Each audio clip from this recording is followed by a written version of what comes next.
வணக்கம் மக்களே. கால்ல விழுந்து ஆசிர்வாதம் வாங்கின ரசிகர் என்ன ஆனாலும் மும்பை இந்தியன்ஸை விட்டு வரமாட்டேன் அப்படின்னு சொன்ன ரோஹித் சர்மா கேப்டன் ருத்து கிட்ட கோவப்பட்டு பேசிருக்காரு தல தோனி. இத பத்தி தான் இந்த வீடியோல நாம பார்க்க போறோம். பொதுவாவே ரசிகர்கள் தங்களோட ஃபேவரட் கிரிக்கெட்டர் கிரவுண்ட்ல இருக்கும்போது ஓடி போய் ஹக் பண்ணுவாங்க, ஆசிர்வாதம் வாங்குவாங்க. இதெல்லாம் இயல்பா நடக்கக்கூடிய விஷயம் தான். அப்படிதான் நேத்து குஜராத்துக்கும் சிஎஸ்கேக்கும் இடையே நடந்த மேட்ச்ல ஒரு சம்பவம் நடந்திருக்கு. 16 ஓவர்ல தோனி பேட்டிங் ஆட வந்திருப்பாரு. அது குஜராத் ஹோம் கிரவுண்டா இல்ல சிஎஸ்கேவோட ஹோம் கிரவுண்டா அப்படின்னு தெரியல. அந்த அளவுக்கு சிஎஸ்கே ஃபேன்ஸ் தான் நிறைஞ்சு இருந்தாங்க அந்த கிரவுண்ட்ல. தோனி வரும்போது சொல்லவா வேணும், வழக்கம் போல ஸ்டேடியம் அதிர்ற மாதிரி கத்தி செலிப்ரேட் பண்ணிருப்பாங்க. தல தோனியும் பாத்தீங்கன்னா 11 பந்துகள்ல 26 ரன்கள் சேர்த்திருப்பாரு. 3 6 1 4 சூப்பரா ஆடி இருப்பாரு.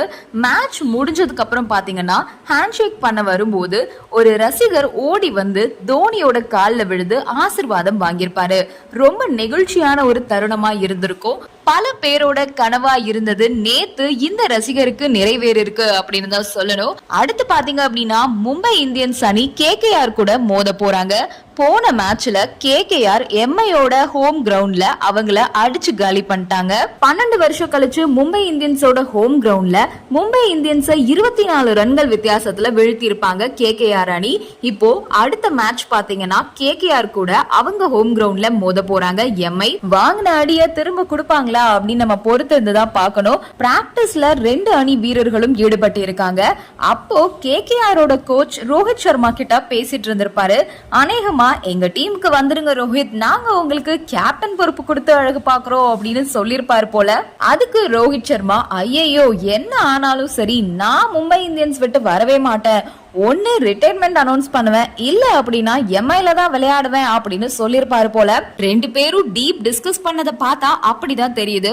அடுத்து பாத்தீங்க அப்படின்னா எப்பவுமே ருத்துவை என்கரேஜ் பண்ற தல தோனி நேத்து நடந்த GT vs CSK மேட்ச்ல கோவப்பட்டு கத்திருக்காரு. குஜராத் ரொம்பவே அபாரமா ஆடி இருப்பாங்க. 200 பார்ட்னர்ஷிப் வரைக்கும் போயிருக்கும். CSKவால பார்ட்னர்ஷிப்பை உடைக்கவே முடியல. எப்படியோ லாஸ்ட் ஒரு 3 ஓவர்ல பாத்தீங்கன்னா ரன்னை கண்ட்ரோல் பண்ணிருப்பாங்க CSK அணி. அப்படி பண்ணதுனால மட்டும்தான் 20 ஓவர் முடிவுல குஜராத் 231 ரன்கள் எடுத்திருப்பாங்க. இல்ல அப்படின்னா ஸ்கோர் 270க்கு மேல கூட போக வாய்ப்பு இருந்தது. அந்த மாதிரி சமயத்துல தோனி ருத்து கிட்ட கோவப்பட்டு பேசிருக்காரு. CSKக்கு பிளே ஆஃப் போறதுக்கு இது ரொம்பவே முக்கியமான ஒரு மேட்ச். அப்படி இருக்கும்போது 35 ரன்கள் வித்தியாசத்துல CSK அணி தோத்து போயிருக்காங்க. அந்த கோபத்தை தோனி ருத்து கிட்ட காட்டியிருக்காரு.